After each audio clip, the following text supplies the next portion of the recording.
दोस्तों, आज हम देखने वाले हैं कि निफ्टी 50 का चार्ट हमसे क्या कह रहा है और आगे जाके ये किस तरह का मूव देने वाला है मार्केट में, और कौन से सारे इंडिकेशंस हमें मिल रहे हैं और किस तरह का ट्रेड हमें प्लान करना चाहिए अगर हम ऑप्शन ट्रेड का प्लान करना चाहते हैं। तो आजकल बहुत सारे लोग क्या करते हैं कि जीरो टू हीरो ट्रेड के पीछे बहुत भागते हैं, जिसमें लोगों का बहुत ही ज़्यादा पैसा बर्बाद होता है। ठीक है, तो हमें ब्लाइंडली गैम्बलिंग नहीं करना है, बिल्कुल भी गैम्बलिंग नहीं करना है।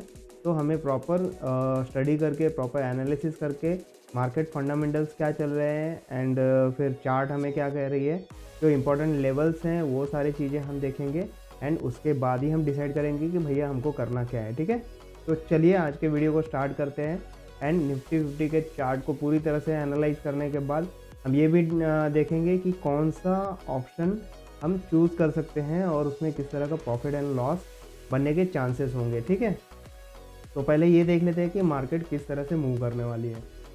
तो जैसे कि आप देख सकते हैं कि यहाँ पे मैंने निफ्टी 50 का डेली चार्ट ओपन करके रखा हुआ है। ठीक है, 1 डे के टाइम फ्रेम में मैंने निफ्टी 50 का चार्ट ओपन करके रखा हुआ है और यहाँ पे आपको कुछ मार्केट मूव्स, कैंडल्स के मूव या फिर आप कह सकते हो प्राइस के मूवमेंट आपको दिखाई दे रहे हैं। ठीक है, तो यहाँ तक तो कोई डाउट नहीं है। ओके, तो अब हम देखेंगे कि भैया जो भी लेवल्स अब तक निफ्टी ने बना के रखे हुए हैं, उसके बाद कल या फिर ये आने वाले वीक में किस तरह से निफ्टी मूवमेंट दे सकती है। ठीक है, तो वो सारी चीज़ें हम डिस्कस करेंगे। तो सबसे पहले स्टार्ट करते हैं। देखिए, आज की वीडियो में हम क्या देखने वाले हैं, प्राइस का मूवमेंट। ठीक है, प्राइस के मूवमेंट के लिए हम क्या करेंगे, मूविंग एवरेज का यूज़ करेंगे।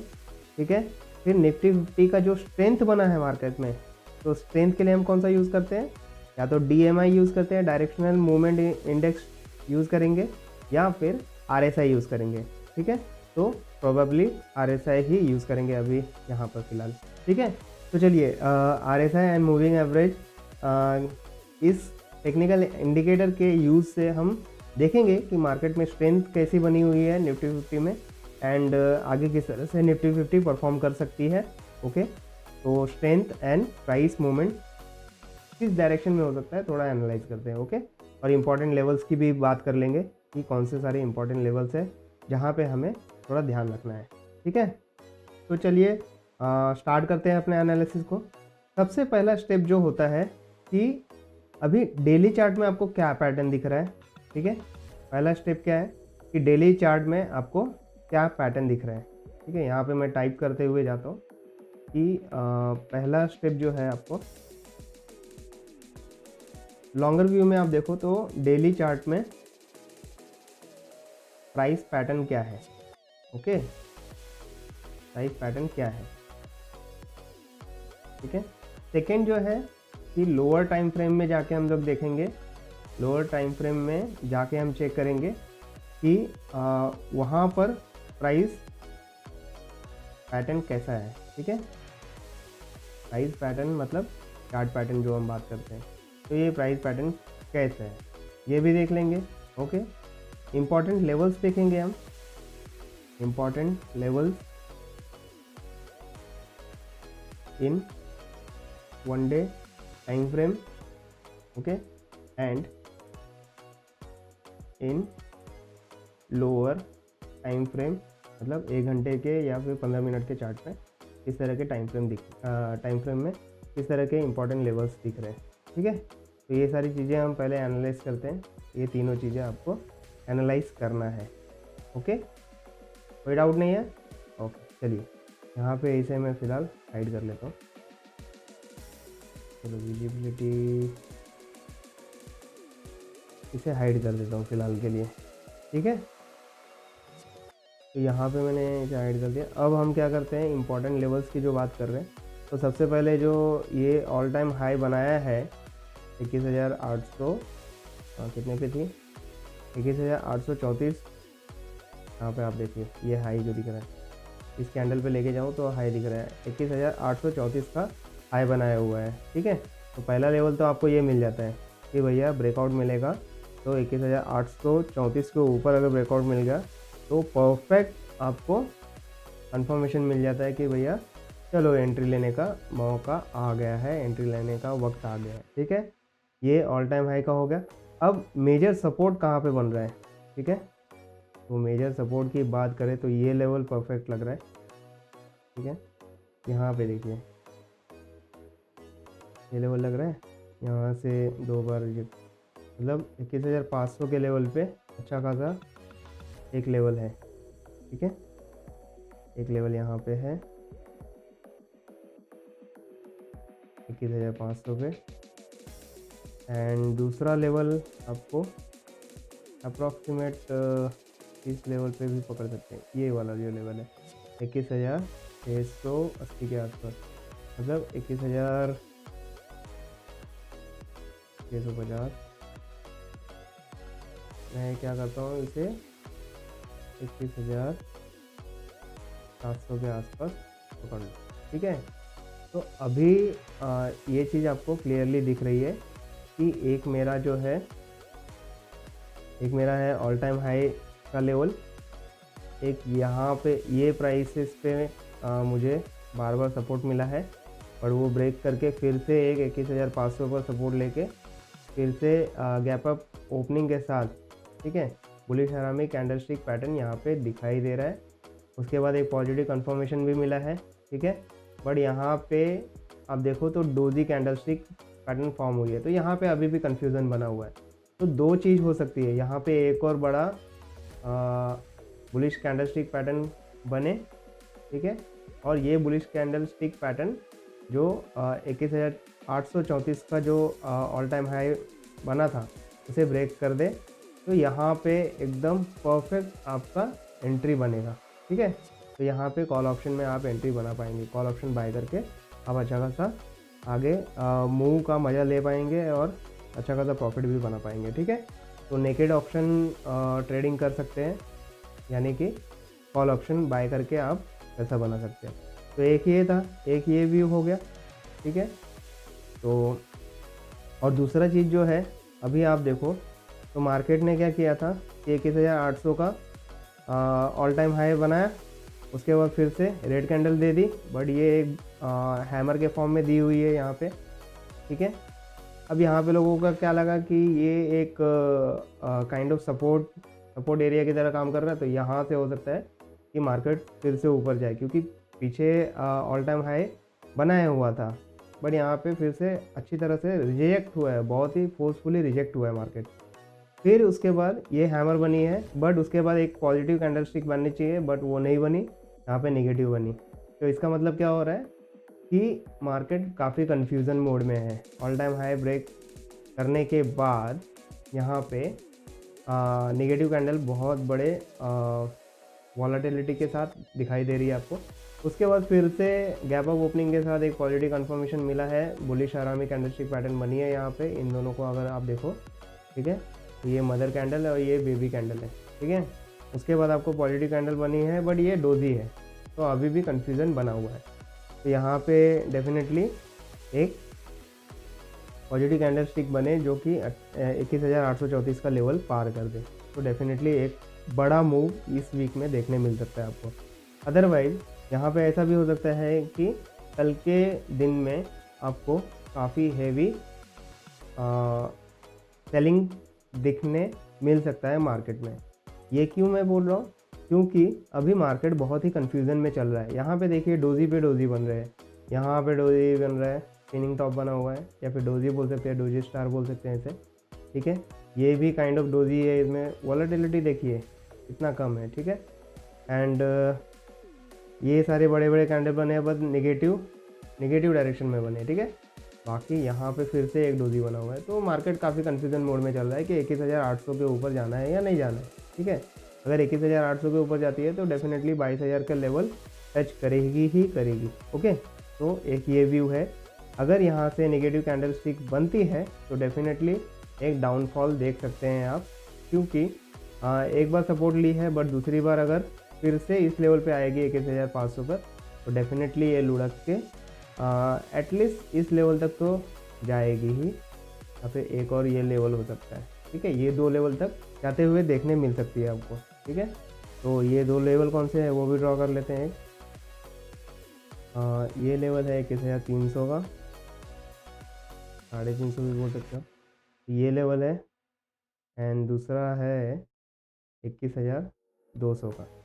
ठीक है, तो इस तरह से आप ये लेवल ड्रॉ कर चुके हैं। अभी हम क्या करते हैं कि 15 मिनट के टाइम फ्रेम में जाते हैं। अब ये टाइम फ्रेम में आ गए हम। ठीक है, ये टाइम फ्रेम में आने के बाद आप यहाँ पे देखो कि भी आपको जो पैटर्न मिल रही थी ये क्या था, लोअर लो लोअर हाई। ठीक है, लोअर लो लोअर हाई। ओके, तो इस तरह से आपको एक डाउन ट्रेंड मिल रहा है देखने के लिए। ये ओवरऑल आप देखो तो डाउन ट्रेंड देखने मिल रहा है। इसके बाद फिर क्या हुआ है कि इस लेवल पे सपोर्ट लेके, ठीक है, एंड यहाँ पे देखो तो bullish kicker signal candlestick pattern दिखाई दे रही है, तो काफ़ी बड़ा गैप अप लेके पिछला जो भी रेजिस्टेंस था उसको तोड़ के ऊपर की तरफ क्लोजिंग दी है और यहाँ से मार्केट काफ़ी अच्छा ऊपर गया है। ठीक है, यहाँ से ऊपर जाने के बाद फिर से एक बार लुढ़का है, बट इस सपोर्ट पर फिर से इसने सपोर्ट लिया है एंड वहाँ से फिर से बुलिश सिग्नल दिया है। ठीक है, बट अभी क्या है कि 21,700 के ऊपर ट्रेड कर रहा है।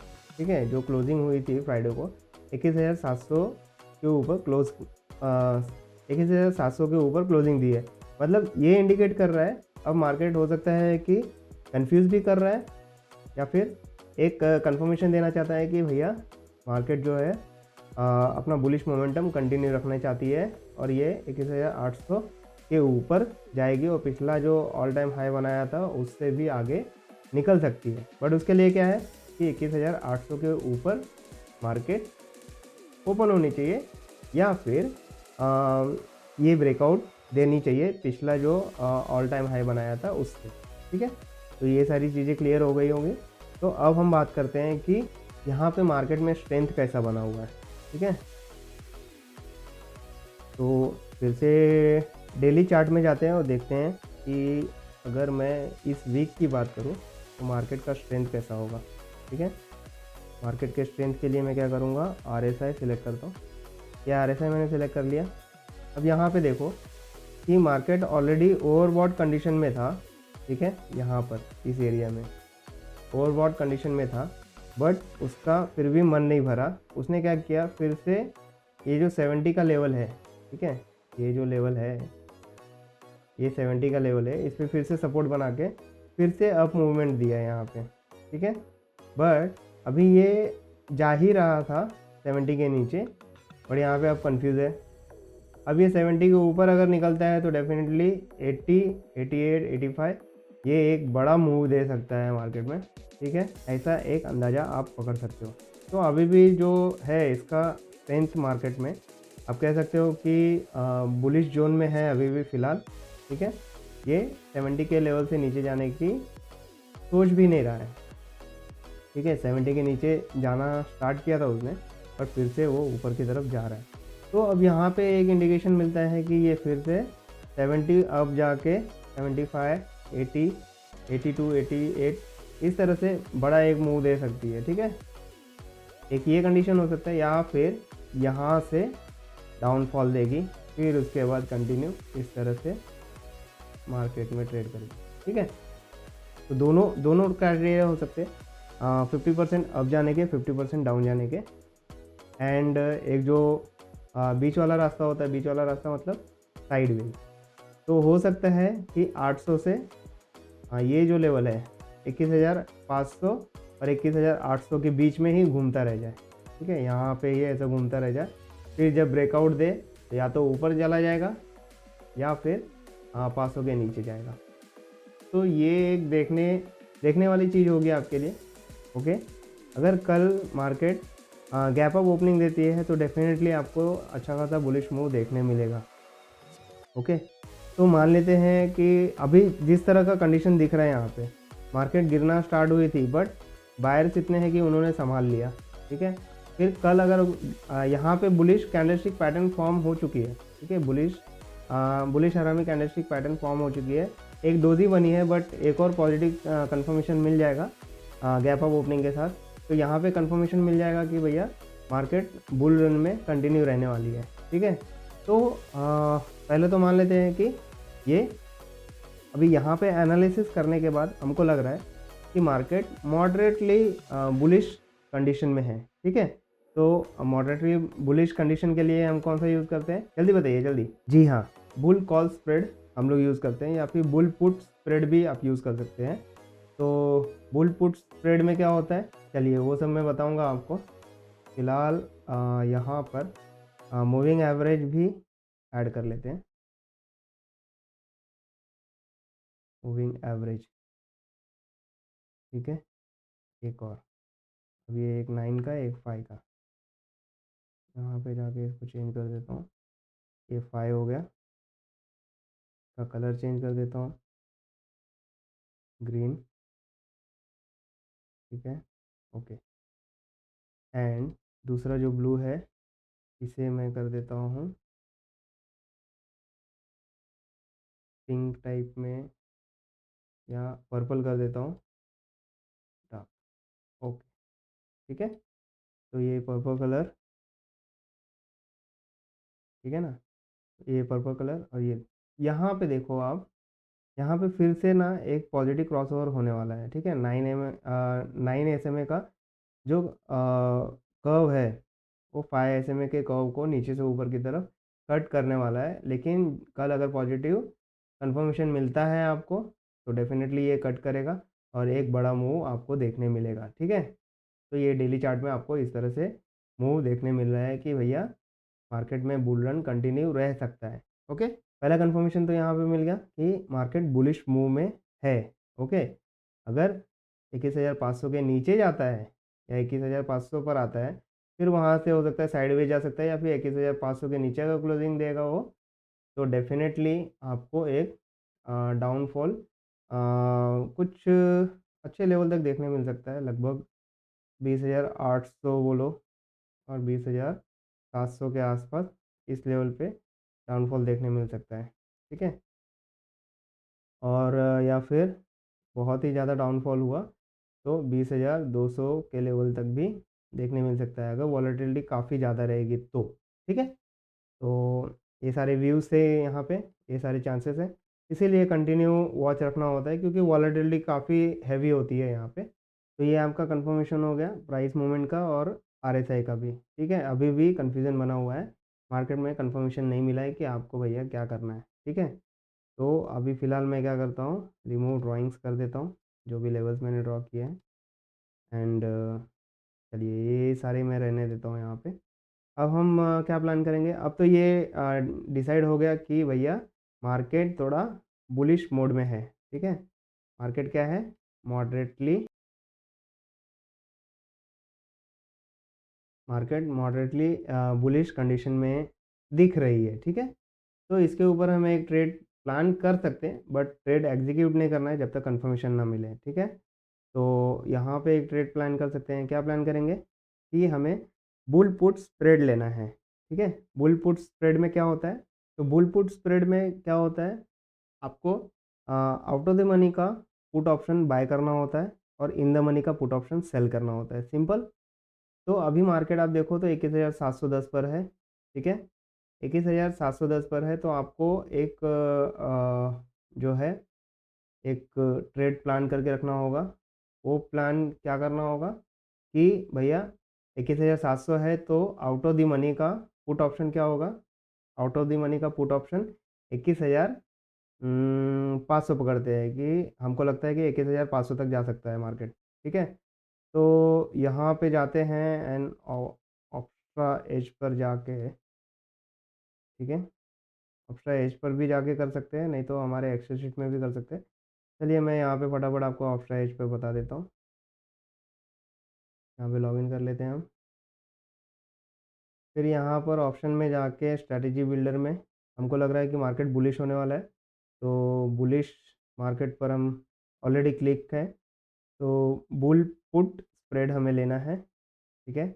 यहाँ पे हम बोलते हैं कि इन द मनी का पुट ऑप्शन मुझे सेल करना है। इन द मनी का put option in the sense क्या हो जाएगा, 21,000, 21,700 पर ट्रेड कर रहा है तो 21,900, ठीक है, या फिर 22,000 का हम ले लेते हैं। 22,000 का मैंने ले लिया, एंड ये मैं बोलता हूँ कि 21,500 का आउट ऑफ द मनी का मैंने पी ले लिया। अब मैं इसको क्या करता हूँ, 11 जनवरी का एक्सपायरी, ठीक है, ये वीक के हम लोग ये वीक के लिए हम प्लान कर रहे हैं, तो 11 जनवरी का एक्सपायरी ले लिया, ठीक है। इसको अब मैंने सेल कर दिया। अब देखो आपको प्रॉफिट एंड लॉस क्या होंगे और रिस्क रिवॉर्ड क्या मिलने वाला है। तो यहाँ पे आप देखो तो 11 जनवरी का एक्सपायरी में आपको 22,000 का पी, 297 का आपको प्रीमियम जो है रिसीव हो रहा है एंड 32 रुपीज़ का 32.55 रुपीज़ का प्रीमियम पे करना पड़ रहा है। तो नेट क्रेडिट आपके पास मिल रहा है। तो नेट क्रेडिट आपको कितना मिल रहा है, 297 माइनस 32.55, ठीक है, ये नेट क्रेडिट आपके पास हो गया। Net credit for one quantity, ठीक है। यहाँ पे अगर मैं आपको कैलकुलेट करके दिखा दूँ, ठीक है, अगर कन्फ्यूज़न हो रहा है आपको तो 297 माइनस 32.55 इंटू 50 करो, 13,222 रुपये 50 पैसे, 13,222 रुपये 50 पैसे नेट क्रेडिट अमाउंट हो गया। Okay, and probability of profit क्या हो गया, 46% का चांसेस है कि आपको प्रॉफिट हो सकता है। मैक्सिमम प्रॉफिट आपको नेट क्रेडिट जो हो रहा है वही आपका मैक्सिमम प्रॉफिट होता है। 13,222 रुपये 50 पैसे जो है वो आपका मैक्सिमम प्रॉफिट होगा। मैक्सिमम लॉस क्या होगा, यहाँ पे स्प्रेड देखो कितना है, 22,000 और 21,500, 500 का स्प्रेड है। 500 में से ये जो आपको वैल्यू आया था, ठीक है, तो ये जो वैल्यू आया था आपको 264.45, ठीक है। तो 500 में से जो आपको स्प्रेड आया है, स्प्रेड में से माइनस कर दो, spread minus net credit is nothing but your loss, ठीक है। तो ये मैक्सिमम लॉस आपका 264, 500 में से 264 माइनस कर दो, 264 पॉइंट समथिंग जो भी था माइनस कर दो, इंटू 50 कर दो, तो ये वैल्यू आपको मिल जाएगा, ठीक है। ये वैल्यू आपको मिल गया। मैक्सिमम लॉस आपका 11,778 है, मैक्सिमम प्रॉफिट आपको 13,222 रुपये है, ठीक है। ये सिंपल समझ में आ गया। ब्रेक इवन क्या होगा, ब्रेक इवन आपका यहाँ पे जो आपका, ठीक है, जो आपका हाईएस्ट स्ट्राइक प्राइस है, ओके, हाईएस्ट स्ट्राइक प्राइस में से नेट क्रेडिट आपको माइनस करना है। तो हायर स्ट्राइक प्राइस 22,000 है, उसमें से नेट क्रेडिट कितना आया था, यहाँ पे आपने देखा नेट क्रेडिट आपको 264.45 है ना, तो यहाँ पे सिंपली 22,000 माइनस 264.45 था, तो 21,735, ठीक है, 21,736 दिखा रहा है। तो ब्रेक इवन ऑलमोस्ट 21,700 पर आपको ब्रेक इवन मिल जाएगा, ठीक है। मैक्सिमम प्रॉफिट आपको कितना है, 13,222 का, मैक्सिमम लॉस 11,778 का, ठीक है। सिंपल समझ में आ गया। तो इस तरह से हम मार्केट का एनालिसिस पहले करते हैं, अंडरलाइंग एसेट का एनालिसिस पहले करते हैं कि किस तरह का मूव दे सकता है, किस तरह के लेवल्स है, और उसके बेसिस पे हमें कौन से जो भी ऑप्शन सिलेक्ट करना है, तो वो कौन से ऑप्शन सिलेक्ट करना है, कौन से प्राइस का ऑप्शन सिलेक्ट करना है, वो हम डिसाइड करते हैं, ठीक है। यहाँ पे आप देखो तो ऑलमोस्ट ये जो वैल्यू है 21,500 के आसपास, 21,500 तक आप लॉस में रहोगे। 21,500 से ऊपर जाने लगेगी मार्केट तो फिर 21,736 पर ब्रेक इवन आएगा आपका, और 21,736 से भी मार्केट ऊपर जाने लगेगी तो 22,000 तक जब पहुँचेगी, 22,000 के बाद आपका प्रॉफिट जो है ये कांस्टेंट हो जाएगा, मतलब लिमिटेड प्रॉफिट हो जाएगा। लिमिटेड लॉस भी है आपको, लिमिटेड प्रॉफिट भी है, ठीक है। तो ये स्प्रेड का जो स्ट्रैटेजी होता है, ठीक है, बुल पुट स्प्रेड का जो स्ट्रैटेजी होता है उसमें यही फ़ायदा होता है कि लिमिटेड रिस्क होता है एंड लिमिटेड प्रॉफिट भी होता है, ठीक है। तो उसमें ज़्यादा रिस्क की बात नहीं है। जैसे सिर्फ सेलिंग करोगे तो अनलिमिटेड रिस्क होता है, बाइंग करोगे, ऑप्शन बाइंग करोगे तो अनलिमिटेड प्रॉफिट होने के चांसेस होते हैं। तो ये सारी चीज़ें होते हैं। बट स्प्रेड का जो स्ट्रैटेजी है, बुल पुट स्प्रेड का जो स्ट्रैटेजी है, इसमें आपको लॉस भी लिमिटेड है एंड प्रॉफिट भी लिमिटेड है, ओके। तो आई होप ये वीडियो आपको काफ़ी पसंद आया होगा। थोड़ा ऐड ऑन किया है मैंने मार्केट एनालिसिस के साथ साथ हम किस तरह से ऑप्शन सिलेक्ट कर सकते हैं ये भी आपको दिखा दिया। तो आई होप ये वीडियो आपको काफ़ी अच्छा लगा होगा एंड काफ़ी अच्छी तरह से समझ में आया होगा। अगर ये वीडियो आपको बेनिफिशियल लगा हो तो डेफिनेटली इसे अपने सर्कल में ज़रूर शेयर कीजिए एंड चैनल को सब्सक्राइब करना बिल्कुल ना भूलें। एंड इसी तरह से अपने फंड को ग्रो करते रहें, अपने नॉलेज को ग्रो करते रहें एंड हमारे साथ बने रहें, हमारे साथ टू वे कम्युनिकेट करते रहें, जिससे हमें भी मोटिवेशन मिले। तो चलिए मिलते हैं नेक्स्ट वीडियो में एक नए नॉलेजेबल कंटेंट के साथ, ठीक है। और आपके भी कोई सजेशन रहेंगे तो कमेंट बॉक्स में ज़रूर डालना। ओके, तो thank you so much and all the best, bye bye.